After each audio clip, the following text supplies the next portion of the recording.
सरकार ने किया है। पीएम श्री एयर एम्बुलेंस के माध्यम से जो संवेदनशीलता सरकार ने प्रदर्शित की है, इसके एक नहीं कई उदाहरण, कई लोगों के जीवन को बचाने का काम मध्य प्रदेश की सरकार के इस ऐतिहासिक निर्णय से मेरे संसदीय क्षेत्र के भी एक नहीं कई प्रकरण हैं, ऐसे हर जगह पर एक महत्वपूर्ण भूमिका निभाई है। चाहे मेडिकल कॉलेज, फिर डॉक्टर्स की उपलब्धता, या हायर और स्कूल एजुकेशन के अंदर जो काम हो, और महिलाओं को 35% आरक्षण देने का काम हमारी सरकार ने डॉक्टर मोहन यादव जी के नेतृत्व की संवेदनशील सरकार ने किया है। रीजनल जो इन्वेस्टर समिट है, ये एक महत्वपूर्ण काम हमारी सरकार ने मुख्यमंत्री जी के विजन के साथ कि समग्र मध्य प्रदेश का विकास कैसे होगा, माननीय मुख्यमंत्री जी उसकी डिटेल चर्चा आपसे करेंगे, लेकिन मैं ऐसा मानता हूं कि हमारी सरकार ने एक महत्वपूर्ण भूमिका समग्र विकास की परिकल्पना को साकार करने की एक पृष्ठभूमि इन इन्वेस्टर समिट के माध्यम से माननीय मुख्यमंत्री जी ने उस विजन के साथ की है। अगर मैं ये देखता हूं कि लोकल उद्योगपतियों को कैसे अवसर मिलेगा और उनसे डायलॉग, ये पहली बार मुझे लगता है कि मध्य प्रदेश के अंदर हमारी सरकार ने मिलकर के किया है। साथ में ही मेट्रोपॉलिटन सिटी, ये जो परिकल्पना है शहरों का समग्र विकास, और उस नाते से देश के अंदर मध्य प्रदेश कैसे आगे जाएगा, ये एक बड़ी परिकल्पना हमारे मुख्यमंत्री जी ने इस दिशा में कदम उठाया है। इसलिए धर्म, आध्यात्म, संस्कृति के संवर्धन और उसे संजोने का प्रयास एक नहीं कई निर्णयों से, उनका उल्लेख मैं अभी यहां नहीं कर रहा हूं, माननीय मुख्यमंत्री जी करेंगे। तो इस सरकार ने इस दिशा में भी, चाहे भगवान बिरसा मुंडा की जयंती को लेकर, या फिर नेशनल डेयरी डेवलपमेंट बोर्ड के माध्यम से हमारे उन किसानों को और आर्थिक मध्य प्रदेश को ताकत कैसे मिलेगी, इस दिशा में, और मैं जिसको कभी कभी कहता हूं कि गौ पूजन, गौ संवर्धन ये सामान्य नहीं था, एक बेहतर प्रयास सरकार ने संस्कृति की स्थापना के लिए और संवर्धन के लिए किया है। आगामी आने वाले समय में किसानों के बीच कैन बेतवा से लेकर एक महत्वपूर्ण निर्णय, अटल जी का जो सपना था, वो भी आदरणीय मुख्यमंत्री जी के नेतृत्व में मध्य प्रदेश के अंदर पूरा होगा। मैं उन्हें पुनः एक बार बधाई देता हूं और मध्य प्रदेश की आम जनता को भी शुभकामनाएं। 1 वर्ष पूरे होने पर सरकार की, भारतीय जनता पार्टी की सरकार है, जो 1 वर्ष के अंदर जो हुआ है उसको माननीय मुख्यमंत्री जी आज आपके माध्यम से जनता के बीच रख रहे हैं। मैं उन्हें बधाई और शुभकामनाएं देता हूं। मैं माननीय आदरणीय मुख्यमंत्री महोदय से प्रार्थना करूंगा कि आप संबोधित करें। आज की इस प्रेस वार्ता में हमारे शुभंकर प्रदेश अध्यक्ष श्रीमान विष्णुदत्त शर्मा जी,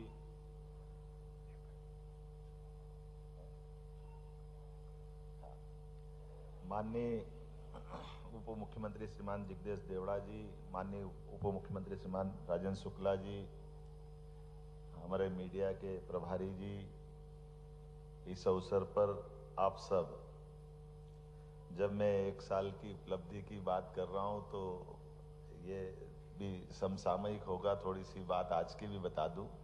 आज 7 उपचुनाव नगरीय निकाय के पार्षदों के आए और 6-1 से भारतीय जनता पार्टी ने विजय हासिल की। मैं प्रदेश अध्यक्ष जी को बधाई दे रहा हूं इस मामले में। एकमात्र बैतूल छोड़ दूं तो रीवा, ग्वालियर, गुना, अनूपपुर, रायसेन, मंडला, अर्थात एक तरह से ये समग्र प्रदेश की विभिन्न नगरीय निकाय के उपचुनाव थे जो हमारा अपना विश्वास कायम रख रहे हैं। मुझे इस बात का आनंद भी है और माननीय हमारे प्रदेश अध्यक्ष जी की कुशल संगठन के नेतृत्व और सरकार के ऊपर विश्वास जनता का, ये उसका परिलक्षण है, प्रतिछाया है। वैसे तो माननीय वीडी शर्मा जी ने सारी बात कह दी, मैं भी इसमें दोहराना है कि थोड़ी सी आउटलाइन पे बात कर लेता हूँ। सबसे अच्छी जानकारी आप ही के पास है, सबके पास है, मैं उसको केवल स्मरण कराऊंगा। अब मैं उसमें दोबारा क्या बोलूं, लेकिन ये एक शुरुआत करता हूं कि हम सबके सामने यशस्वी प्रधानमंत्री भारत रत्न स्वर्गीय अटल बिहारी वाजपेयी जी ने तत्कालीन समय कहा था कि किसी भी देश को आगे बढ़ने के लिए उसके अपने उपलब्ध संसाधनों का बेहतर से बेहतर उपयोग होना चाहिए और ऐसे में जलराशि का उपयोग होना चाहिए। तो उन्होंने नदी जोड़ों की कल्पना दी थी और नदी जोड़ों के माध्यम से एक बड़ा विराट उनका अपना दर्शन था। सच मानो तो उस समय कई लोगों को लगा भी था कि ये संभव है क्या, ये तो प्रकृति जन्य है, ये कैसे हो सकता है। लेकिन इसी बात को यशस्वी प्रधानमंत्री श्रीमान नरेंद्र मोदी जी ने दोबारा जब हमारी मीटिंग ली और उन्होंने कहा कि मोहन जी ये बहुत अच्छा उम्दा आइडिया है, इस पर बढ़ना चाहिए और हमारे राज्यों के अंदर कतिपय कारणों से ये उलझते हैं मुद्दे बिना बात के, और ये जल तो अपने आप रोको, उपयोग करो, अच्छी बात है, अन्यथा उसका अपनी गति है, वो समुद्र से जो उनका नियत मिलन स्थल है वहां तक जाएगा, लेकिन लोगों की जिंदगी बदल सकता है।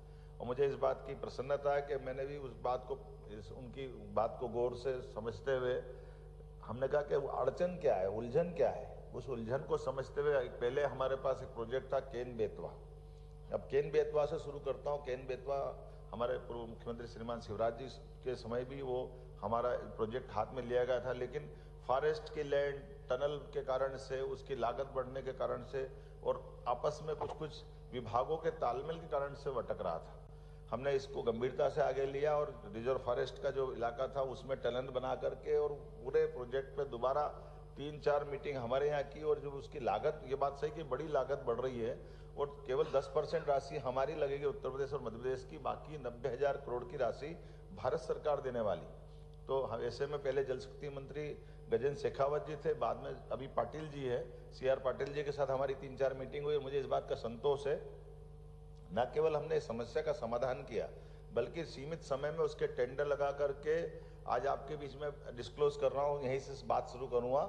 यशस्वी प्रधानमंत्री की मौजूदगी में अटल जी की जयंती के अवसर पर, अटल जी का जब शताब्दी वर्ष चलेगा तो हम ये उनकी जन्म जयंती के अवसर पर एक बड़ी सौगात प्रदेशवासियों को देंगे और देशवासियों के सामने अटल जी का वो स्वप्न साकार होते दुनिया में पहली बार दिखाई देगा कि नदी जोड़ों का हमारा अभियान प्रारंभ हुआ है, जिसमें उत्तर प्रदेश और मध्य प्रदेश के हमारे लगभग 11 जिले हैं।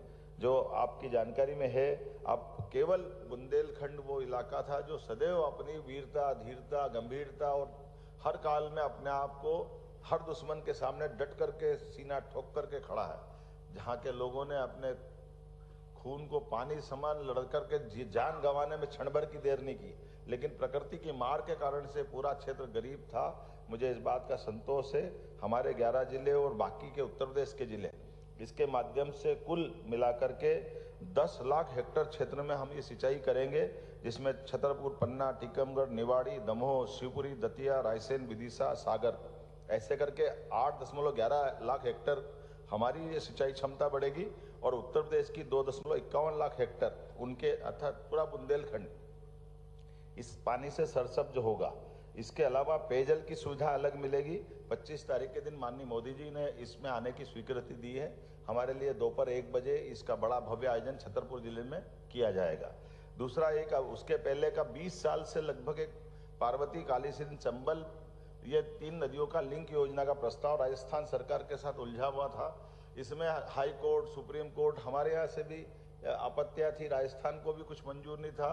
जो भी कुछ कारण रहे होंगे, कुछ हमारी विरोधी विचारधारा की सरकारें थी, परस्पर होने के कारण से अटका रही थी, लेकिन हम सब जानते हैं कि ये PKC योजना के तुरंत लागू होने से हमारा ये उत्तर पश्चिमी मध्य प्रदेश अर्थात श्योपुर से लगा करके आगर तक के ये जो हमारे 11 जिले हैं, शिवपुरी, गुना, श्योपुर, सीहोर, देवास, राजगढ़, उज्जैन, आगर, इंदौर, शाजापुर, मंदसौर, मुरैना, ये सारे जिले तीनों नदियों के जुड़ने से इनकी पूरी स्थिति बदलने वाली है।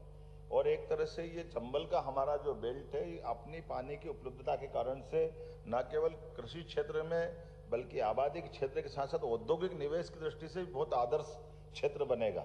तो मैं मान के चलता हूं कि इस नदी जोड़ो अभियान में हमने, माननीय आपको ध्यान में होगा, हमने मुख्यमंत्री को यहाँ आए भी थे, माननीय भजन लाल जी, हम वहाँ राजस्थान गए, माननीय पाटिल साहब जी के साथ बैठे, और मुझे इस बात का संतोष है कि माननीय प्रधानमंत्री जी की मौजूदगी में मैं स्वयं जयपुर में जाकर के प्रधानमंत्री जी के सामने हमारे दोनों राज्यों का एक तरह से सहमति देते हुए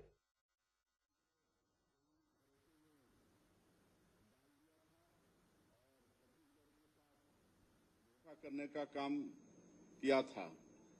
ये एक बड़ी चुनौती थी और हम लोगों ने, हमारी सरकार ने पिछले एक साल में इस विश्वास को कायम करने का प्रयास किया है और आज जब एक साल पूरा होने को है तो उसके एक दिन पहले आज हमारी पूरी सरकार, हमारे दोनों यशस्वी डिप्टी सीएम और हमारे ऊर्जावान मंत्रीगण और हमारे सम्मानीय प्रदेश अध्यक्ष जी, आप लोगों के माध्यम से छत्तीसगढ़ की देवतुल्य जनता को धन्यवाद देने के लिए, उनका जो आशीर्वाद पिछले विधानसभा में हमारी भारतीय जनता पार्टी को मिला, उसके लिए उनका धन्यवाद करने के लिए आज यहाँ पर एकत्र है। और ये बताते हुए मुझे हर्ष हो रहा है कि पिछले 2023 के विधानसभा चुनाव में छत्तीसगढ़ की जनता ने, यहाँ के मतदाताओं ने मोदी की गारंटी पर विश्वास किया और हम लोगों को बड़ा जनादेश देकर सरकार में बैठाया। तो हम लोगों ने भी जो मोदी की गारंटी में वादा किए थे, यहाँ की बहनों को, यहाँ के किसानों को, यहाँ के युवाओं को, जो गरीब लोग प्रधानमंत्री आवास से वंचित हो गए थे और कमजोर वर्ग के लोगों को सहयोग करने के लिए जो भी वादा किए थे, इस एक साल में उसको पूरा करने का सौभाग्य हमारी सरकार को प्राप्त हुआ है। और हमने ये भी वादा किया था कि इस प्रदेश में सुशासन स्थापित करेंगे और आज पूरा प्रदेश ये देख रहा है कि किस तरह से भ्रष्टाचारियों के खिलाफ में तत्परता के साथ कार्यवाही भी हो रही है और उनको दंडित करने का सिलसिला भी जारी हो चुका है। मोदी की गारंटी में जो हम लोगों का वादा था कि धान का कटोरा इस छत्तीसगढ़ में जो अन्नदाता किसान हैं उनको धान का कीमत 3100 रुपया प्रति क्विंटल देंगे, वादा हमारी सरकार ने निभाया है। प्रति एकड़ 21 क्विंटल धान खरीदेंगे, वो वादा भी हमारी सरकार ने पूरा किया है। और 2 साल का बकाया बोनस जो कांग्रेस के जन घोषणा पत्र में भी था, लेकिन 5 साल तक उन्होंने जिक्र नहीं किया, तो 14 लाख किसानों का 3716 करोड़ रुपया बकाया बोनस जो था 2023 के दिसंबर 25 को, जिसको हम लोग सुशासन दिवस के रूप में मनाते हैं, जो भारत रत्न हमारे छत्तीसगढ़ के निर्माता श्रद्धेय अटल बिहारी वाजपेयी जी की भी जयंती है, उस दिन ये बकाया राशि देने का काम किए। उसी तरह से आज 70 लाख महिलाओं को प्रति महीना महतारी बंधन योजना में 1,000 रुपया उनके खाते में देने का काम कर रहे हैं। अभी तक 10 किस्त दे चुके हैं और कुल 6,530 करोड़ रुपया उनके खातों में महतारी बंधन योजना में भेजने का काम हमारी सरकार ने किया है। हमारे आदरणीय प्रधानमंत्री जी का भी ये वादा था चुनाव कैंपेनिंग के दौरान कि छत्तीसगढ़ में भारतीय जनता पार्टी की सरकार बनती है तो मुख्यमंत्री का पहला काम होगा कि जो पिछली सरकार में 18 लाख गरीब लोग प्रधानमंत्री आवास से वंचित हो गए हैं और उनका आवास स्वीकृत करना, मुझे बताते हुए गौरव हो रहा है कि 13 दिसंबर 2023 को सरकार शपथ ली और दूसरे ही दिन 14 दिसंबर को पहला कैबिनेट बुलाकर 18 लाख प्रधानमंत्री आवास की स्वीकृति कैबिनेट से हम लोग पास करा लिए और आज गौरव के साथ बता रहे हैं कि हम लोग गृह प्रवेश भी करा रहे हैं प्रधानमंत्री आवास का और लगातार स्वीकृति भी दे रहे हैं। उसी तरह से ये भी वादा था कि जो विशेषकर बस्तर और आपका सरगुजा संभाग है, वनवासियों की बाहुलता है, आदिवासियों की बाहुलता है और जो तेंदुपत्ता है जिसको हरा सोना कहते हैं, उनके आय का एक बड़ा जरिया है, तो उसका कीमत भी 4,000 से बढ़ाकर 5,500 प्रति मानक बोरा कर दिए और उनका पूरा पत्ती सरकार पिछले साल भी खरीदी है। नई शिक्षा नीति भी इस प्रदेश में लागू किए हैं, जिसमें शिक्षा के साथ साथ उसको रोजगार परक की भी व्यवस्था है। अब ऐसी शिक्षा हम लोग नई शिक्षा नीति में दे रहे हैं कि उसमें रोजगार की भी शिक्षा दी जा रही है। और उसी तरह से शिक्षा को आगे बढ़ाने के लिए रायपुर में जिस तरह का नालंदा परिसर है, उसी तर्ज पर छत्तीसगढ़ के 13 नगरीय निकायों में हाईटेक लाइब्रेरी का निर्माण भी कर रहे हैं। सीजीपीएससी का जो स्कीम था आप सबको मालूम है, और उसकी दोषियों को भी सजा दिलाने का वादा था और सीबीआई उसकी जांच कर रही है, और उसमें भी जो दोषी लोग हैं वो दंडित होना शुरू किए, आप सबको मालूम है। और अभी जो पीएससी का रिजल्ट निकला है, उससे हमको बताते हुए खुशी हो रही है कि जो टॉप 10 के 10 बच्चे थे, अभिभावक सहित हमको धन्यवाद देने मुख्यमंत्री निवास आए हुए थे, और उनके चेहरे की खुशी को देखते हुए बनता था। और पहली बार अभिभावकों ने कहा कि आज यहाँ पर कोई बहुत बड़े बड़े लोगों के बच्चे नहीं हैं, एक साधारण परिवार के किसान मजदूर के बच्चे हैं। तो इस तरह से जो पीएससी में पारदर्शिता के साथ ये एग्जाम हुआ, उससे हमारे प्रदेश के युवाओं का विश्वास पीएससी जैसे संस्था पर बढ़ा है। आज 68 लाख गरीब परिवारों को 5 साल तक मुफ्त राशन देने की योजना भी हमारी सरकार ने शुरू की है। और प्रदेश में सुशासन स्थापित करने के लिए सरकार में हम लोग सुशासन और अभिसरण नाम से एक नया विभाग का गठन भी किए हैं, जिसके माध्यम से प्रयास हो रहा है कि जनता को, आम नागरिकों को छोटे छोटे कामों के लिए दफ्तर के चक्कर लगाना नहीं पड़े।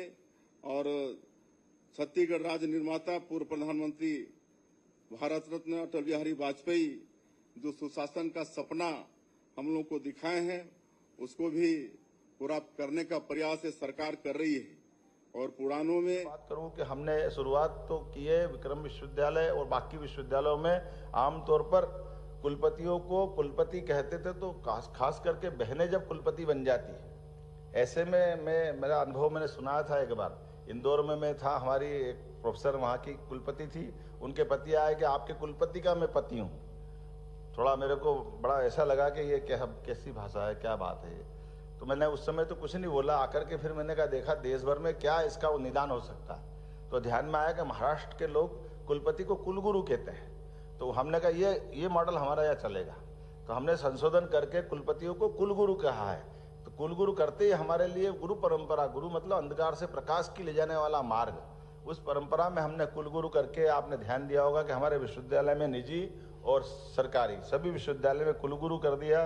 अब लगातार हमारे यहाँ राज्य स्तरीय रोजगार के आपके 7 लाख युवाओं को 5,000 से अधिक लगातार स्वरोजगार के लिए भी हम ऋण दे रहे हैं। और ये इंडस्ट्रियल कॉरिडोर बना रहे हैं पूरे प्रदेश में, खास करके ये रीजनल इंडस्ट्री कॉन्क्लेव के माध्यम से। जो सरकारी पद है वो तो हमने कहा ही है कि 1 लाख लोगों को तो तुरंत देंगे, लेकिन 2.5 लाख लोगों को हम सरकारी नौकरियां भी देंगे। लेकिन उसके समानांतर जो जिस प्रकार के स्वरोजगार के अपने प्रकल्प के साथ इंडस्ट्री में काम करना चाहते हैं, तो लगभग हमारे यहाँ 4 लाख करोड़ के निवेश के साथ 3 लाख युवाओं को रोजगार के लिए अवसर मिलेंगे। ये इंडस्ट्री कॉन्क्लेव के आधार पर हमारी सरकार ने इस पे काम किया। युवाओं के लिए excellence college, PM excellence college हमारी कल्पना जो नई शिक्षा नीति को लेकर है, 55 ही जिलों में एक पीएम एक्सीलेंस कॉलेज चालू कर दिए। और पीएम एक्सीलेंस कॉलेज में भी खास बात ये रखी है कि हमारी बहनों को, जैसे मैं अकेले उदाहरण देता हूँ कि 20 किलोमीटर 30 किलोमीटर से कोई स्कूटी से आती है, कोई ऑटो से आती है, भाई हमारा कोई गाड़ी मोटरसाइकिल आता है, केवल 1 रुपये रोज में, बजाय वो 50 रुपये 100 रुपये का पेट्रोल जलाए, हर पीएम एक्सीलेंस कॉलेज को बस हमने दी है। बस से कॉलेज में आने जाने का हम भी अपन सब पढ़े, कभी सोचते नहीं थे कॉलेज में कोई बस देगा। प्राइवेट किसी कॉलेज में देते तो मालूम नहीं, मैं तो सरकारी कॉलेज में पढ़ा हूँ, तो कभी सपना रहता था कि सरकारी कॉलेज कोई अपने बच्चों को लाने ले जाना करेगा विद्यार्थी को, लेकिन मुझे संतोष है कि 55 ही जिलों में 55 पीएम एक्सीलेंस कॉलेज में हमने ये प्रबंधन किया है कि आने जाने के लिए हमारे विद्यार्थियों को उसकी लाभ मिले, उस आधार पर वो अपना इसका लाभ उठाएंगे। हमने बीएससी एग्रीकल्चर, माननीय हमारे वीडी जी हैं, हमने कहा कि कृषि आधारित प्रदेश है, तो कृषि आधारित प्रदेश में कम से कम खेती बागवानी वो अपने खुद की कर ले।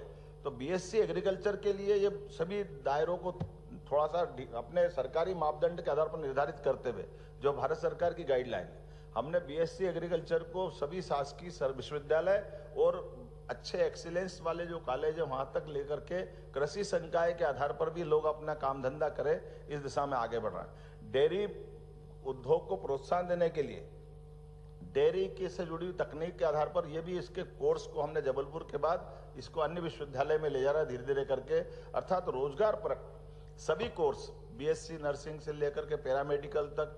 ये आपने गौर किया होगा, हमने कहा केवल एक विश्वविद्यालय परीक्षा करा रहा, तो आपको ध्यान में जबलपुर में कठिनाइयां आई है, कई साल से कोर्ट कचहरी हुई है। तो पहले मेडिकल कॉलेज की जबलपुर की यूनिवर्सिटी नहीं थी, उसके पहले सारे विश्वविद्यालय अपनी अपनी परीक्षा कराते थे, उनका अपना सेटअप बना हुआ था। हमीदिया का अपना यहाँ का यूनिवर्सिटी एग्जाम कराती थी, इससे पहले जहाँ के देवी अहिल्या अपने इंदौर मेडिकल कॉलेज की वो खुद परीक्षा कराती थी, नर्सिंग पैरामेडिकल।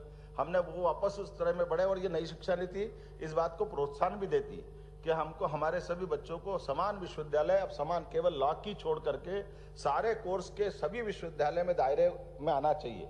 हम इस दिशा में लगातार आगे बढ़ रहे हैं। मुझे इस बात की प्रसन्नता है कि विद्यार्थियों के लिए अंक सूची, उनके अपने ट्रांसफर सर्टिफिकेट, टीसी, ये सब ऑनलाइन कर दी है। कोई अभी वो अपना जमाना गया कि सबको अपन मार्कशीट संभालते फिरो, कोई गुम हो गया तो दिक्कत आ रही, दोबारा बनाना। डीजी लॉकर के माध्यम से सभी युवाओं के लिए पूरे प्रदेश में अपने दस्तावेज का जहां से भी रोगे, केवल अपना लॉक खोलोगे, आप दस्तावेज किसी को भी बता सकते हो।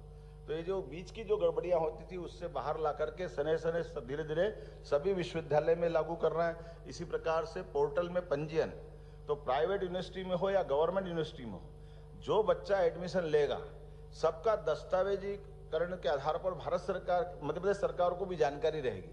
किसी भी विश्वविद्यालय में, किसी भी कॉलेज में, कोई भी कोर्स में कोई भी एडमिशन लेता है, उसकी जानकारी होने से जो बीच की शिकायत आती थी पहले, वो सारी शिकायत निर्मूल होगी। मुझे इसके अलावा महिला सशक्तिकरण की, जैसे माननीय अध्यक्ष जी ने कहा है कि लगभग 35% आरक्षण पूरे देश में सबसे ज्यादा हमारी सरकार ने चालू किया। 33% का भारत सरकार का नियम है। अपने यहाँ 26 लाख लाडली बहनों को 450 रुपया गैस रिफिलिंग का हम उनको दे रहे हैं। लाडली बहनों को 1.29 करोड़, मतलब 1.29 लाख बहनों को अभी तक 19,212 करोड़ रुपया हमने राशि का अंतरण किया। आपकी जानकारी, जब से सरकार बनी थी सब कह रहे थे कि भाई ये चल नहीं पाएगी, ये लोड पड़ेगा, फाइनेंशियली तकलीफ है, ये हो नहीं पाएगा। हमने ये बात जरूर मानते हैं कि इसका लोड पड़ रहा है, लेकिन लोड पड़ने के साथ साथ सरकार आय के साधन बढ़ाती जाए, अपने पैरों पे अपनी वित्तीय व्यवस्थाओं को खड़ा करने के लिए। जब आप आय बढ़ाओगे तो स्वतः ही इन सारी व्यवस्थाओं को संचालित करने में आप समर्थ हो जाते हो, सक्षम हो जाते हो। तो स्वाभाविक रूप से हमने इस दिशा में काम किया है कि हमारी सारी जन कल्याणकारी योजनाएं, खास करके बहनों की योजनाओं को लेकर हम आगे बढ़ रहे हैं। महिला उद्यमियों को हमने 850 एमएसएमई इकाइयों में 275 करोड़ की राशि का सीधा अंतरण किया। डीबीटी का हमने सिस्टम इसमें भी लाए कि केवल गरीब कल्याण के डीबीटी नहीं होना चाहिए। कोई इंडस्ट्रियलिस्ट है, उद्योगपति है, उसकी भी राशि का अगर उसका हक बनता है तो सिंगल क्लिक से उसके खाते में भी सीधे सीधे पैसे पहुंचना चाहिए। क्योंकि जब हम निवेश की बात कर रहे हैं तो हमको पारदर्शिता के आधार पर इन सारी व्यवस्थाओं को सुव्यवस्था में बदलना चाहिए। सैनिटेशन और हाइजीन योजना में 19 लाख बहनों को, बालिकाओं को 57 करोड़ की राशि सीधे सीधे उनके खाते में हमने डालने का प्रयास किया। ऐसी आहार योजना से लेकर बहुत सारी योजनाओं पे विस्तार से आपको दस्तावेज मिलेगा जिस पे अपन बात करेंगे। मैं उद्योग निवेश के संबंध में तो दोहराना चाहूंगा कि अभी इस जनवरी तक हमारे करीब करीब सभी संभागों में रीजनल इंडस्ट्री कॉन्क्लेव हो जाएगी, लेकिन 2025 का तो पूरा वर्ष हमने उद्योग वर्ष के रूप में ही मनाने का निर्णय किया। अर्थात संभाग से भी हम नीचे ले जा करके सभी जिलों तक औद्योगिकरण की इस अभियान में सबको सहभागी बनाना चाह रहे हैं। हर एक कोई किसी भी सेक्टर में निवेश करना चाहे। परमात्मा की दया से मध्य प्रदेश के अंदर भूगर्भ संपदा, वन संपदा, जल संपदा, भौगोलिक भूमि पर्याप्त है। ऐसे में हम अलग अलग प्रकार के, पहला हमारा चरण है अपने स्थानीय उद्योगपति जो ऑलरेडी काम कर रहे हैं वो अपना काम करें, उनके काम को बढ़ाए। दूसरा, एक काम से दूसरे काम में जो जाना चाहते हैं उसको भी मदद कर रहे हैं। तीसरा, इसके अलावा देश के अंदर के बाकी उद्योगपति जो अपने अलग अलग बड़े बड़े ब्रांड नाम से काम कर रहे हैं वो आकर हमारे प्रदेश में काम करें, हम उसको भी मदद करने को तैयार है।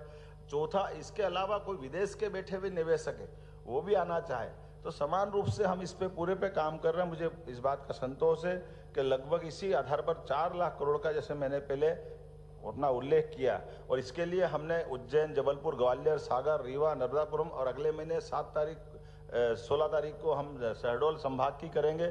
फिर भोपाल में पहली बार ग्लोबल इंडस्ट्रीज कॉन्क्लेव करेंगे। माननीय प्रधानमंत्री जी ने उसकी भी समय अपनी अनुमति दी है। वो 24 फरवरी को हमारे यहाँ ये कॉन्क्लेव होगी जिसमें माननीय प्रधानमंत्री जी स्वयं शामिल होंगे। मुझे इस बात की प्रसन्नता कि एक तरह से हमारे पास ये 3 महीने का रोडमैप अभी तैयार हुआ जिसमें प्रधानमंत्री लगातार हमारे पास इन कामों से जुड़ेंगे। लेकिन इसके लिए भी हमने अपने संभाग में भी की, लेकिन मुंबई, बेंगलोर, कोयम्बटूर, कोलकाता और अब बाकी राज्यों के अलग अलग ऐसे निवेश की बड़ी संभावना के महानगरों में जाकर के भी हमारे अधिकारी वहाँ रोडमैप करके अपनी सारी चीज़ों की, अपनी पॉलिसियों के बारे में बात कर रहे हैं जिस आधार पर बड़े पैमाने पे लोग आकर्षक हो रहे हैं। मुझे इस बात का संतोष है कि निवेश प्रोत्साहन का ये पूरा अभियान हमारे सारे कामों पे सबसे उत्साहवर्धक है, जो किसी भी राज्य की आर्थिक समृद्धि के लिए एक पर्याप्त और एक ठोस काम है जिस पे हमको बढ़ना चाहिए। मुझे इस बात का भी आनंद है कि हमारी समृद्ध हो रही संस्कृति पे भी हम काम कर रहे हैं, जिसमें हम एक तरफ भगवान राम के श्री राम वनगमन पथ की पर काम कर रहे हैं तो दूसरी ओर भगवान श्री कृष्ण के भी पाथेय योजना पे काम कर रहे हैं। अर्थात बदलते दौर में आजकल हमारे पर्यटन के साथ साथ धार्मिक पर्यटन के आधार पर भी रोजगार की बड़ी संभावना है।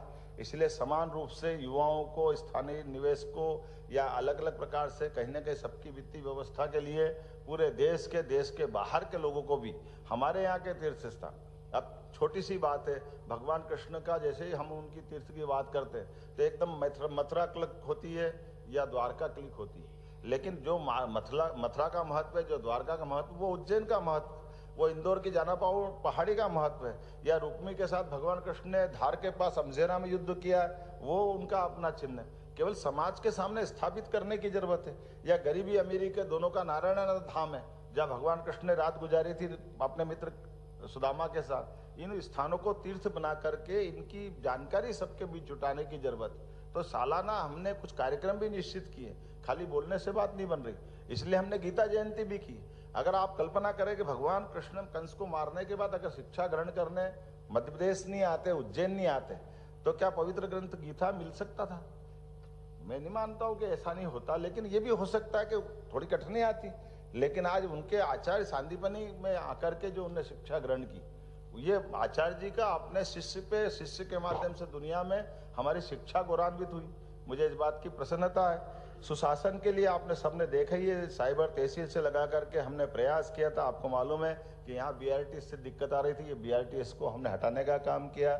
इंदौर में भी हमने कहा, कोर्ट के सामने प्रस्ताव रख रहे हैं कि भाई अगर समय के साथ बदला माहौल तो हमको जनता की सुविधा की तरफ आगे बढ़ना पड़ेगा। इसी प्रकार से हमने कहा अनियमित और अनियंत्रित लाउड स्पीकर, खुले में मांस मदिरा, ये जो चल रहा था इसको हमने रोकने का प्रयास किया है। नामांतरण बंटवारे की बात की है, ई पंजीयन चालू करा, ई स्टैंपिंग चालू किया, संपदा 2 चालू किया।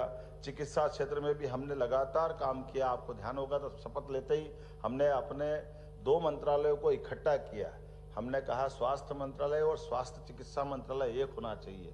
पूरे दुनिया में ऐसा ही एक ही जगह होता था, केवल हमारे कुछ राज्यों में ही है कि स्वास्थ्य मंत्रालय अलग, स्वास्थ्य चिकित्सा अलग। ऐसे में 2 जगह हॉस्पिटल लाओ, 2 जगह स्टाफ लाओ, बहुत सारी संकट होते थे। आज इस बात का संतोष है कि हमारे एक मंत्री माननीय राजेंद्र शुक्ला जी दक्षता से काम कर रहे हैं। और आप इसके आंकड़े भी देख लो, इस आंकड़े का परिणाम है कि 2004-05 के पहले केवल 5 मेडिकल कॉलेज हमारे पास थे, लेकिन आज की स्थिति में 17 मेडिकल कॉलेज हमारे चल रहे हैं गवर्नमेंट के और 13 मेडिकल कॉलेज प्राइवेट स्तर के। लेकिन अब हमने PPP मॉडल पे 14 मेडिकल कॉलेज लगाने की बात की और 8 निर्माणाधीन है। सब मिलाकर के 51 मेडिकल कॉलेज हमारे यहाँ 1 साल के अंदर हो जाएंगे। तो ये जो अपनी मेडिकल कॉलेज को लेकर के बड़ी उपलब्धि होगी, पूरे देश के अंदर इतनी तेज गति से मेडिकल कॉलेज खोलने वाला कोई राज्य नहीं है। एक तरह से हमारे से अगर संख्या के आंकड़े में देखें तो ये 37 मेडिकल कॉलेज अकेले तमिलनाडु के हैं, लेकिन उसको 75 साल हो गए बनाते बनाते। लेकिन हमारे यहाँ ये 2 साल के अंदर ये प्रगति होगी, एक तरह से ये उत्साहवर्धक है। लेकिन इसके अलावा भी बहुत सारी चीजें हैं, जैसे मेडिसिटी का कंसेप्ट आया, और मेडिसिटी भी गवर्नमेंट की भी है, प्राइवेट की भी है, दोनों रूप में समान रूप से चलने के लिए हमने कल इसका परिणाम आया कि 5 आयुर्वेदिक मेडिकल कॉलेज भी चलाने की हमने इस साल घोषणा कर दी, जो 5 मेडिकल कॉलेज भारत सरकार से भी मंजूरी मिल गई।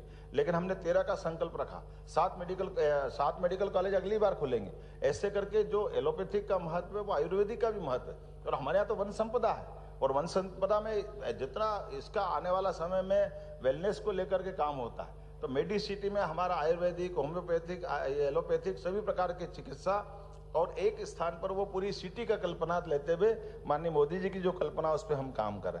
माननीय अध्यक्ष जी ने एयर एम्बुलेंस का उल्लेख किया है। एयर एम्बुलेंस भी दोनों प्रकार की है। एयर एम्बुलेंस से हमारी जहाँ हवाई पट्टी नहीं है वहाँ हेलीकॉप्टर से जाने वाले, जहाँ हवाई पट्टी है वहाँ प्लेन लेके जा रहे हैं।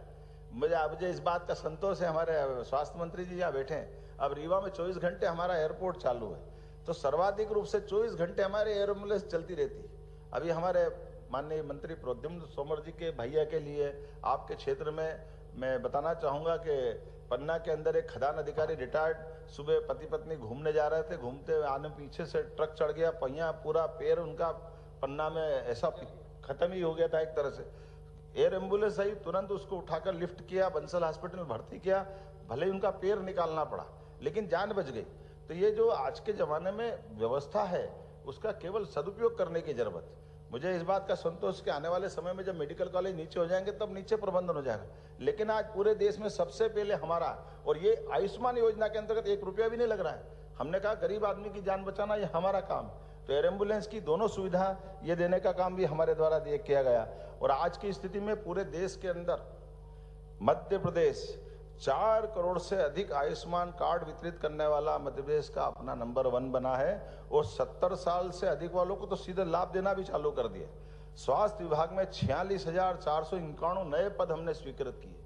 ये एक बार में इतने पद कभी मंजूर नहीं किए गए, लंबे समय से ये कहीं ना कहीं किसी न किसी कारण से अटके हुए थे। मुझे इस बात का संतोष है, नियमित संविदा आउटसोर्स सब मिला के सारे पद मिलाए तो 4,000 मतलब लगभग 50,000 ही हो जाएगा, बचा क्या है 46,400 तो 47,000 हो गए, तो ये और आने वाले समय में बढ़ जाएंगे। तो मैं मान के चलो, इसी प्रकार से हमने कहा कि कृषि क्षेत्र में मध्य प्रदेश ने अपनी उन्नति की, प्रगति की, हम आगे बढ़े, लेकिन एग्रीकल्चर से हमारी जो अधिकतम हो सकती है उसके पास हम पहुंच गए।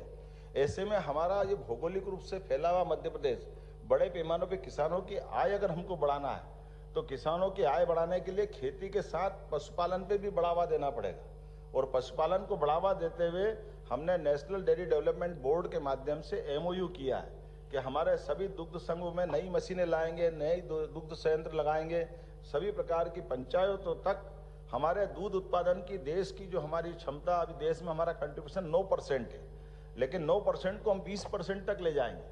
20% ले जा करके ये न केवल हम अपने पैरों पे खड़े होंगे बल्कि इसके माध्यम से किसानों की आय बढ़ाएंगे। इसलिए दूध के उत्पाद बने, अभी दूध के कुल उत्पाद का 2% हम उपयोग कर पा रहे हैं, बाकी अपने अलग अलग प्रकार से ही उसका उपयोग होता।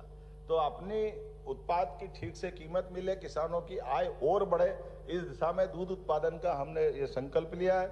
और दूध उत्पादन के साथ साथ ये जो गोवंश है, आपकी जानकारी के लिए बता दूं कि हमने स्वच्छता नगर की बात करते हैं, और स्वच्छता नगर में अगर अस्वच्छ होते तो पशु और इनके कारण से जो कष्ट होता है, इसका समाधान भी खोजने का प्रयास किया कि हमने नगरीय निकायों से, नगर निगम से चालू किया, और बड़ी बड़ी गौशाला, और बड़ी गौशाला में भी जो बूढ़ी, अपाई, लावारिस इस प्रकार का गोवंश है, उनको रखने की क्षमता नगर निगम के माध्यम से शासन ने वित्तीय व्यवस्था की है। और व्यक्तिगत स्तर पे केवल नगर निगम या सरकारी निकाय या गौशाला में गाय या गोपालन नहीं होना चाहिए, लोग अपने जीवन में भी रखें। इसलिए 10 से ज्यादा जो गौमाता पालेगा उसको भी अनुदान देंगे। ये योजनाओं के माध्यम से हर व्यक्ति के जीवन में बदलाव आए, वो आर्थिक रूप से समृद्ध हो, इसलिए गौ संरक्षण को लेकर हम काम कर रहे हैं। गौशालाओं के लिए भी जो 20 रुपया प्रति गौमाता हम राशि देते थे, उसको 40 रुपया प्रति गौमाता की राशि देकर के एक तरह से हमने इस पे काम किया। घायल गाय माता के लिए हाइड्रोलिक केटल लिफ्टिंग वाहन हमने दिया है, जिसमें प्रति 50 किलोमीटर पे वाहन गो एम्बुलेंस उपलब्ध करा रहे हैं, ताकि कोई घायल, बीमार या कोई कारण से गौ माता रहे तो उसके जीवन में भी बदलाव लाए। टाइगर रिजर्व की तो बात ही क्या, कल का हमने 1 साल उन्हीं के नाम पे किया है। जब हमारा दिन में जब रातापानी टाइगर रिजर्व के समय हमारे रायसेन, सीहोर, भोपाल, विदिशा, होशंगाबाद के मित्रों के साथ दिन में हमारा एक कार्यक्रम होने वाला है, जिसमें रातापानी टाइगर रिजर्व बहुत लंबे समय से अटका हुआ था। ये टाइगर रिजर्व का बनते ही आज हमारी देश की एकमात्र राजधानी हो जाएगी, जो सबसे एक तरह से ये टाइगर रिजर्व के अंदर ही आ गई समझ लो। इतने नज़दीक पूरे देश में कोई राजधानी नहीं। मुझे इस बात का संतोष है, हमने इस पे भी काम किया है और इसके बाद ये 8वां टाइगर रिजर्व बना और 9वां हमारा माधव टाइगर रिजर्व बनने वाला है, जिसकी भारत सरकार ने औपचारिकता कर दी है। हमारा भी अधिसूचना जारी हुई है, एक थोड़ी प्रोसेस बची है, तो इसी के 15-20 दिन में एक बड़ी चीज़ हो जाएगी। चीता कॉरिडोर से लेकर के बाकी सारी बातें तो आपने सबने देखा ही है। अब स्थायी रूप से हाथी भी हमारे यहाँ बस गए। हाथी के बसने से हमारे राज्य में कुछ चुनौतियां भी आई है, कुछ हमको सीखने को भी मिल रहा है, कुछ हमको भी इसके लाए, क्योंकि लगभग 100 साल पहले तक हाथी रहते थे, लेकिन आज की स्थिति में 100 के आसपास हाथी हमारे पास आ गए और वो जा नहीं रहे। और जाना के साथ हमको उनके जैसे टाइगर बस रहे, टाइगर के रिजर्व पार्क बना रहा है, ऐसे हाथियों के लिए भी स्थायी रूप से हमको प्लान करना है। इसलिए समान रूप से हमने सभी राज्यों में जहाँ हाथी है वहाँ के फॉरेस्ट और बाकी चीज़ों का अनुभव क्या है, तो अधिकारियों को भेज करके हम उनकी ट्रेनिंग भी करा रहे हैं। मैं स्वयं भी जनवरी में काजीरंगा जो असम का पार्क है, मैं वहाँ खुद जाने वाला। मेरी मुख्यमंत्री से बात हुई है कि हम एक ठोस समाधान निकालें ताकि ये जो मानव और हमारे हाथियों के संघर्ष ये कम से कम हो सके और कुल मिलाकर के स्थायी रूप से हम इनको बसाएंगे तो इन व्यवस्थाओं पे आने वाले समय में इनकी संख्या भी बढ़ेगी। हो सकता है अभी 2 माधवनगढ़ और इधर टाइगर पार्क पे आगे बढ़ते जाएंगे तो हमारी कोई कष्ट नहीं आना चाहिए।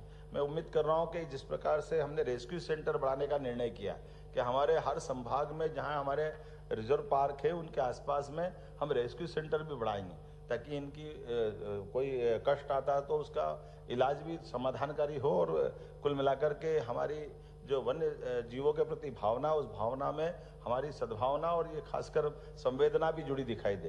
कानून व्यवस्था को लेकर के पहली बार वारंट और सम्मन तामील करने के लिए ई वारंट की बात कही। डिजिटल अरेस्ट के मसले तो आपने देखा ही है कि हमारी सरकार के माध्यम से हमने साइबर तहसील से नीचे थानों तक डेस्क चालू की है और ये बड़ी चुनौती है, ये बहुत बड़ा काम है, लेकिन हम इस पे चरणबद्ध रूप से इसका समाधान करने जा रहे हैं। विभिन्न 22,000 से ज्यादा थानों की सीमाएं बदली। ये आज़ादी के बाद पहली बार हुआ कि थानों की इतनी बड़ी बड़ी सीमाएं थी जिसका युक्तियुक्तकरण हमने सबसे मिलकर करने का प्रयास किया और इसी का एक चरण हमने ये अपने जिलों की संभाग की पुनर्सीमा के लिए आयोग बनाया जो हमारी सभी जिलों की युक्तियुक्तकरण के आधार पर इनकी सीमाओं का पुनर्मूल्यांकन का काम करेगा ताकि कानून व्यवस्था सहित सभी विकास के मामलों में भी प्रशासनिक दक्षता से काम हो सके। सिंचाई का रकबा बढ़ाने की बात मेरी हो चुकी है।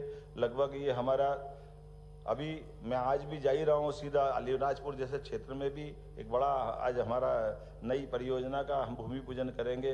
अब 4,197 करोड़ का जावद नीमच ये सूक्ष्म सिंचाई परियोजना, आमतौर पे चंबल का हमको लाभ नहीं मिलता मंदसौर नीमच को, लेकिन अपने बूंद का एक जल की एक बूंद का लाभ मिले किसानों को, इस दिशा में हम काम कर रहे हैं। तो ये प्रत्येक क्षेत्र में हो रहा है और अभी तक नर्मदा जी के माध्यम से लाभ मिला था। अब हमारा ये जो चंबल और ये जो बुंदेलखंड का बेल्ट है, कुल मिलाकर के पूरे प्रदेश के अंदर सभी बड़ी बड़ी जल राशियों का उपयोग बेहतर से बेहतर कर ले। आध्यात्मिक नगरी को लेकर के विश्व का सबसे बड़ा मेला वहाँ कुंभ प्रवेश करता है वृश्चिक राशि में, इसलिए कुंभ होता है। हमारे यहाँ सिंह राशि में बृहस्पति प्रवेश करते हैं, इसलिए सिंहस्थ होता है। लेकिन ये विश्व के सबसे बड़े मेले और सबसे बड़े मेले, तो इसके लिए हमारी जवाबदारी भी उतनी बढ़ जाती है। ऐसे में इन मेलों की व्यवस्था सुव्यवस्था में बदले। मैंने माननीय प्रधानमंत्री जी से बात की 2 दिन पहले, उन्होंने कहा तुरंत आप अपने दल भी भिजवाओ प्रयागराज में भी और सारे बड़े बड़े प्रबंधन सारे तुरंत प्रारंभ करो। ये अपने प्रदेश की बड़ी गरिमा का स्थान है और उज्जैन तो वो स्थान है जहां अब हमारे पास प्रतिदिन 2 लाख से ज्यादा अपने धार्मिक पर्यटन के लोग आ रहे हैं। एक साल में सबसे ज्यादा देश में धार्मिक पर्यटक आने वाला स्थान अब हमारा मध्य प्रदेश और उज्जैन बना है। तो ऐसे में इनका प्रबंधन पूरे साल करने की जरूरत है। बहुत सारे काम उस पर हम कर रहे हैं, इसका टास्क फोर्स बना दिया है, प्लान बना दिया है। हरिद्वार की तर्ज पर स्थायी रूप से साधु संतों को बसने के लिए हम खुद भूखंड देंगे ताकि टेम्परेरी रूप का जो झंझट रहता है वो खत्म हो जाए। अपने सत्यमित्रानंद जी ने तो सालों पहले हरिद्वार में कितना बड़ा बिल्डिंग बनाया है, वो 8 मंजिल कितने मंजिल है ना, कितना भव्य बना, कितने साल पहले बनाए। तो हमने कहा जब वहां बन सकता, हरिद्वार में भी तो कुंभ होता है, तो उज्जैन में क्यों नहीं बन सकता? और उज्जैन में भी सभी साधु संतों इतना आनंद के साथ सभी साधु संतों ने स्वागत किया है, सब आने को तैयार है। हमने प्राधिकरण को बोल दिया कि एक बड़ी योजना बनाए और सारे लोगों का ये स्थायी समाधान करे। पर्यटन के लिए हमने कहा कि हमारा भौगोलिक दृष्टि से मध्य प्रदेश बड़ा है, तो आवागमन के लिए हमारी अपनी वायु सेवा होना चाहिए। मुझे इस बात की प्रसन्नता है, पीएम श्री पर्यटन वायु सेवा प्रारंभ करने के बलबूते पर पहले तो ये हमने शुरुआत की थी तो हमको बड़ा आश्चर्य भी लगा। आजकल सब लोग वायुयान से ऐसा सफर करना चाहते कि पर्यटन विभाग ने जब लॉन्च की तो इंदौर से उज्जैन भी लोग विमान से आ रहे थे। तो हमने कहा ये इंदौर से उज्जैन आ रहा हो, 90% ऑक्यूपेंसी जा रही, लेकिन हमारे पास इतने विमान नहीं है। तो हमने धीरे से उसको बंद किया कि इंदौर उज्जैन तो चलेगा, इंदौर भोपाल भी छोड़ो, लेकिन सिंगरौली भोपाल चलेगा। हमने पहले शुरू में किया तो ये सर्किट बहुत काम कर रहा है, लेकिन अब बदलते हमने कहा जो दूर वाले हैं पहले प्रोजेक्ट, जैसे रीवा भोपाल, जबलपुर भोपाल, सिंगरौली भोपाल, ऐसे नए रूट बनाए। और मुझे संतोष है इस बात का कि इस दिशा में हम आगे बढ़ रहे हैं। लेकिन धार्मिक पर्यटन के केंद्र के साथ टूरिज्म स्पॉट पे भी ले जाने के लिए हेलीकॉप्टर की सर्विस भी मांग रहे हैं लोग, और हम इस पे भी आगे बढ़ रहे हैं कि हम अलग केवल केदारनाथ गंगोत्री जमुनोत्री नहीं, हमारे प्रदेश के अंदर भी लोग अपने हेलीकॉप्टर से भी अपने समय की बचत करना चाहते हैं। तो कुल मिलाकर पर्यटन बढ़ा करके लोगों को रोजगार के अवसर बढ़ाना, ऐसे कई चीज हम कर रहे हैं। लेकिन अशोकनगर की चंदेरी के अपने जो वहाँ की साड़ी का जो महत्व है, पर्यटन की नगरी हमारी महेश्वर में अहिल्या माता के यहाँ पे, इसलिए हमने अपने इन स्थानों को भी रेखांकित करते हुए पर्यटन के केंद्र पर बाकी चीजें भी है उसको पूरा जोड़ करके काम कर रहे हैं। अधोसंरचना के काम तो इंदौर मनमाड़ रेल लाइन, कहने के लिए इंदौर मनमाड़ है, अब इंदौर से मनमाड़ मतलब इसको समझने की देर है। हमने इसको विस्तृत परिप्रेक्ष्य में सोचा, इसलिए मेरे अपने विभाग में भी एक रेलवे के अपने स्पेशल काम करने के लिए हम OSD ला रहे हैं, ताकि रेलवे के माध्यम से नई रेल लाइन भी प्रस्तावित करें। और आप अंदाज लगा लो, इंदौर मनमाड़ मतलब इंदौर मुंबई की नया ट्रैक बनने वाला है। ये लगभग हमारा 18,036 करोड़ का माननीय मोदी जी के माध्यम से ये 309 किलोमीटर का इतना बड़ा ये अपना प्रोजेक्ट बनेगा। इसके माध्यम से जो अभी तक हमारा दिल्ली बम्बई कॉरिडोर है, इसमें इंदौर के माध्यम से बम्बई जाएंगे तो 4 घंटे की बचत होगी, लगभग 250 किलोमीटर बचेगा। और ये जैसे मुरैना दिल्ली के रास्ते से जो बम्बई जाता है, वो मुरैना से वापस ग्वालियर, ग्वालियर से भोपाल, भोपाल से इटारसी, इटारसी से खंडवा और फिर घुसता है। अब इसकी जरूरत नहीं, जिसको सीधा मुंबई जाना है वो सीधा अगर मुरैना के पास से ग्वालियर से ही सीधा राजगढ़ के रास्ते से इंदौर आ जाए और इंदौर से सीधा वो बम्बई चले जाए, तो ये जो कंटेनर लेकर के जो व्यापारिक मालगाड़ियाँ वगैरह दूसरी चीजें हैं, तो ये पूरा बेल्ट भी कवर करेगा। तो हमने प्लान बनाया कि ये रेल लाइन जो अभी थोड़ा जहाँ हमारे पास औद्योगिकरण की काफी गुंजाइश है, राजगढ़, गुना, अशोकनगर या उज्जैन इंदौर से होते हुए, तो ये पूरे रेल ट्रैक का लाभ लेंगे।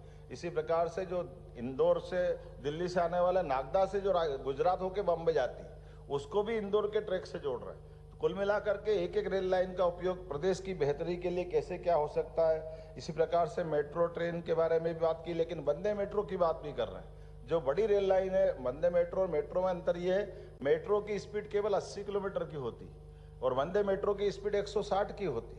वंदे मेट्रो ऑलरेडी ब्रॉडगेज पे चल जाता है, लेकिन जहां जहां उपलब्ध है वहां हम वंदे मेट्रो को लाएं, जैसे इंदौर, उज्जैन, देवास, धार, ये पूरा एक सर्किल बन सकता। हमारे रेल ट्रैक बने हुए भी, तो छोटा सा वंदे मेट्रो का ट्रैक तो करेंगे, लेकिन बड़ा ट्रैक हम रेलवे मंत्री के साथ करने वाले हैं। ऐसे बड़े बड़े और दूसरे बहुत सारी प्रकार की बात सोच रहे हैं। मैं उम्मीद कर रहा हूँ कि आज जिस प्रकार से हम प्लान कर रहे हैं राष्ट्रीय राजमार्ग से लेकर उनके सुदृढ़ीकरण के लिए, हमारे अपने रेलवे स्टेशन के लिए विंध्य क्षेत्र में 6ठा एयरपोर्ट मिला है, ये इसकी बधाई। ग्वालियर में सबसे कम समय में एयरपोर्ट बना, इसका भी बड़ा एक तरह से मध्य प्रदेश को लाभ मिला माननीय मोदी जी के माध्यम से। केंद्रीय योजनाओं में लगातार हम आगे बढ़े। हमने तय किया सरकार बनने के बाद कि हमारी अर्थव्यवस्था 5 साल में डबल होना चाहिए, इसलिए इस प्रकार से सारे काम को हाथ में लिया है कि निश्चित रूप से 5 साल के अंदर हमारा ये बड़ा होगा। हम कोशिश कर रहे हैं अभी 1 लाख अस्थायी कृषि पंपों की, लेकिन आने वाले समय में जो 40 लाख किसान हमारे पास है, 40 लाख ही किसानों को क्रमशः 4 साल के अंदर सबको परमानेंट सोलर पंप देने का हम निर्णय कर रहे हैं। इससे 2 काम होंगे। एक बड़ा काम हमारे अपने बजट पे भी लाभ का मिलेगा, लगभग 15,000 की सब्सिडी हमको हर बार किसान को जो देना पड़ती है, उस किसानों की देने वाली सब्सिडी का प्रश्न नहीं है, हमारे को ये समय के साथ बढ़ती जाएगी।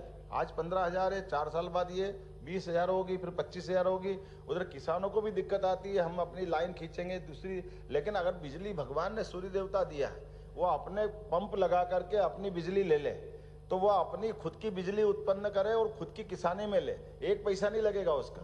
सारे किसान इस पे खुश है और मांग भी रहे कि सोलर पंप हमको दे दो। जैसे ही सोलर पंप देते तो टोले मजरा, छोटे छोटे गांव, अंदर तक बड़े पैमाने पर बिजली का हमारा एक काम खत्म होगा। इसी प्रकार से कुसुम 3 योजना के अंतर्गत नगरीय क्षेत्र में भी छत पे भी हम बिजली के पंप देना चाह रहे हैं, सोलर पंप, ताकि इसके आधार पर अपने घरों के अंदर भी लोग अपनी बिजली उत्पन्न करें। कुल मिलाकर 10,000 से 11,000 करोड़ का उस पर भी फटका पड़ता। ये दोनों मिला लें तो 25,000 करोड़ आसपास हमको बजट में ये देना पड़ता है। एक एक करके सारे विभागों से इस तरह से जो हम पे अनावश्यक खर्चे हैं, इसको कम करते हैं और इनको जनहितैषी विकास की योजना में पैसा लगाएंगे। तो कुल मिलाकर के बहुत सारी बातें कही है, बोलने के लिए तो बहुत सारी बात है, लेकिन मैं समझता हूँ कि आज के लिए इतना पर्याप्त है। मुझे भी यहाँ के बाद अभी अलीराजपुर जाना बाकी है, 4 पन्ने बाकी है। मुझे लगता है कि भैया इतने आप दे देना है। अरे बहुत सारा हो जाएगा, अब अपनी सीधी बात कर ले। हाँ, एक मिनट जरा, एक विषय छूटिए, 1 मिनट। अरे वो मेरे अभी इतने सारे आइटम में वो एक रह गया। एक हमारा 11 तारीख से लगा करके जन कल्याण पर्व का एक पखवाड़ा हम अपने इन व्यवस्थाओं के आधार पर रोज जोड़ने जा रहे हैं, जिसमें रोज नई सौगात भी मिलेगी। और हमारा जैसे कल राता पानी का मिलेगा, आज हमने फ्रीगंज का ब्रिज दिया है। हाँ, और एक हमने 40 दिन की योजना बनाई कि हमारे ये इवेंट के कार्यक्रम के साथ साथ जनहितैषी योजनाओं के जनता को लाभ कैसे मिले। तो 76 प्रकार की जन कल्याणकारी योजनाओं के पात्र हितग्राही कोई गांव में बैठे, मोहल्ले में बैठे, वार्ड में बैठे, तो सारी की सारी सरकार के सारे लोग कलेक्टर के निर्देशन में ग्रामीण स्तर पर जिला पंचायत नोडल अधिकारी बनाया है, शहरी क्षेत्र में नगर निगम आयुक्त को बनाया है। वो नीचे तक अपनी प्रत्येक घर तक जाकर के जो पात्र हितग्राही है उन योजनाओं को लेकर के वहां तक जाएंगे। जो जैसा पात्र है, मान लो किसी का आयुष्मान कार्ड नहीं बना है तो आयुष्मान कार्ड बना देगा, कोई को हेल्थ की सुविधा दिलाना वो दिलवाएगा। ऐसे पात्र और सुपात्र को देखते हुए 40 दिन तक ये अपने डाटा भी जुटाएंगे। प्रतिदिन यहाँ कंट्रोल रूम बना करके उसकी मॉनिटरिंग भी हम करेंगे और 2-2, 4-4 दिन बाद एक शिविर लगाकर जो पात्र हितग्राही है उनका निराकरण भी करते जाएंगे। और आखिरकार 26 जनवरी तक ये 40 दिन तक पूरा अभियान लगेगा, जिसके माध्यम में सरल शब्द में आपकी सरकार आपके द्वार, ये नीचे तक ले जाने का कंसेप्ट है। क्योंकि जनता के हित का संकल्प कर लिया है, तो जनता के हित जब तक जनता तक नहीं पहुंचाएंगे तो उसका समाधान नहीं होगा।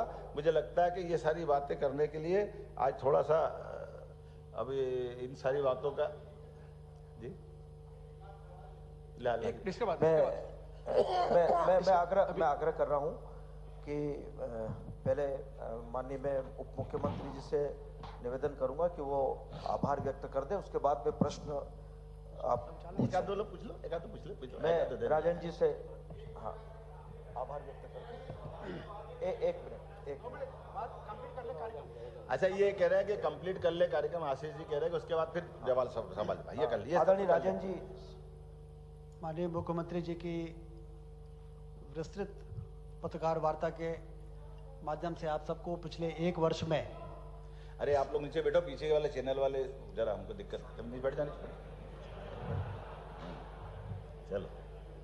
पिछले 1 वर्ष में उनके द्वारा किए गए जो प्रयास हैं सुशासन की स्थापना के और विकास के कार्यों को गति देने का, इससे बड़ा प्रमाण क्या हो सकता है कि प्रधानमंत्री जी 17 दिसंबर को भी और 25 दिसंबर को भी सिंचाई की उस योजना का शिलान्यास करने आ रहे हैं जो अटल जी, जिनका जन शताब्दी वर्ष चल रहा है, जिनका सपना था कि इस देश की गरीबी को समाप्त करना है तो हमें नदियों को जोड़ना पड़ेगा।